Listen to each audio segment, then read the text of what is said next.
What is their identity? What is it that you look at and say, wow, they do that really well? And then on the defensive side of the ball, what is it that you say, wow, they do that really well? They don't play the run well.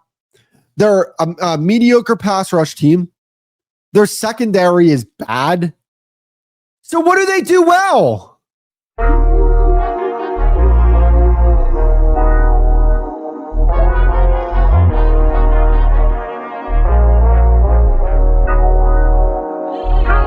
Can people stop lying to themselves and saying that the Washington Commanders are a good football team? They are not a good football team. I said this coming into the year, and I feel even better about my take than I did yesterday, than I did before that. This is not a good football team. Can somebody tell me what on this team outside of Jaden Daniels that you look at and say, wow, that's something that people need to pay attention to? Their offensive line, it's not what people thought that it was going to be. Yeah, adding Laramie Tunsil, he's a really good player, but he is a bit older, and he is coming from the worst offensive line in the Texans, and the Texans were okay with moving on from him. This is a below-average receiving room. Terry McLaurin is a good wide receiver one. He's not a great wide receiver one. And then outside of that, Deebo Samuel's a gadget player.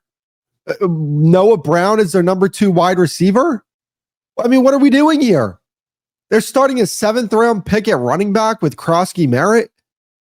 I don't understand the plan here offensively.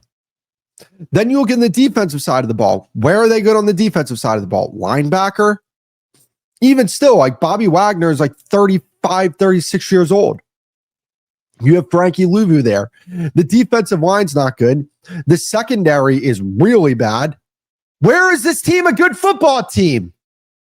Why were people coming into the season looking at the Commanders as if this was some elite football team? Yesterday's game told me more about the Washington Commanders than the Green Bay Packers. The Washington Commanders are worse than I thought going into the season because I had them at 8 wins going into the season. I don't know if this team even gets that. They have a good quarterback. They have a really good quarterback. That's about it. You need more than a really good quarterback to win games. And here's the thing. Is Jaden Daniels having a sophomore slump? Because I heard Ben talking about it on his show yesterday. And I completely disagree with the notion that sophomore slumps aren't a thing. There are too many examples, not just at the quarterback position, that sophomore slumps are a real thing. Defensive coordinators get paid millions upon millions of dollars. And there are 31 other offensive coordinators in the league that, obviously there's 32, but there's 31 because Jane Daniels plays 31 of them. They get paid millions upon millions upon millions upon millions of dollars. They are the best in the entire world. They make adjustments. They have all the analytics. They know your tendencies. Sophomore slumps are a real thing. And I'm not sure if Jaden Daniels is having one of them because I just look at this roster and I say, how in the hell do people expect this guy to play high-level football with this roster?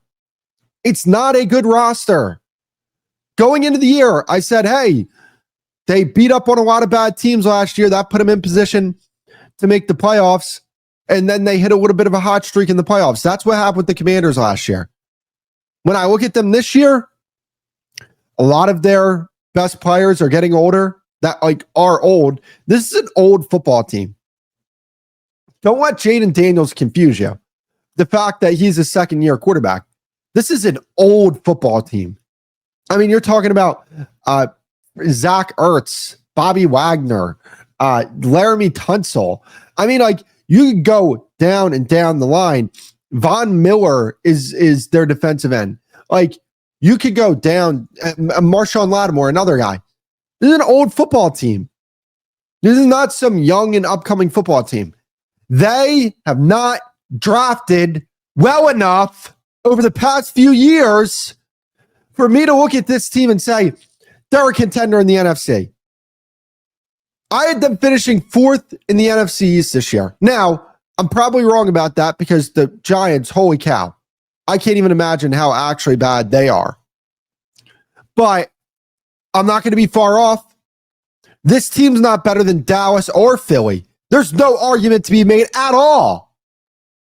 Both of those teams better on both sides of the ball. So when I talk about drafting, it's important. You can't have a 5-year stretch where you draft players who don't play for your football team anymore. It's not going to work out. It was a problem heading into the season. And nobody wanted to address it. Nobody brought that up. Nobody brought up their first round pick history and how awful it is, because that's what it is. I had Commanders fans in my comment section questioning my credibility when I had valid concerns about that football team. I talked about the draft history. I talked about the age of the players on the team. I talked about my concerns with the defense. And guess what? I was right with my first point, I was right with my second point, and I was right with my third point.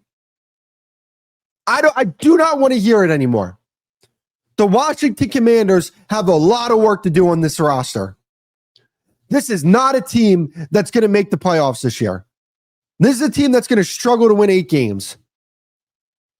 No identity on either side of the ball. What's their identity on either side of the ball? Is it their passing attack? Holy cow, if it's their passing attack, they need an identity change. Is it their run game? I don't know. What is their identity? What is it that you look at and say, wow, they do that really well? And then on the defensive side of the ball, what is it that you say, wow, they do that really well? They don't play the run well. They're a mediocre pass rush team. Their secondary is bad. So what do they do well? Answer me that question. The Commanders, 8 wins at max this year.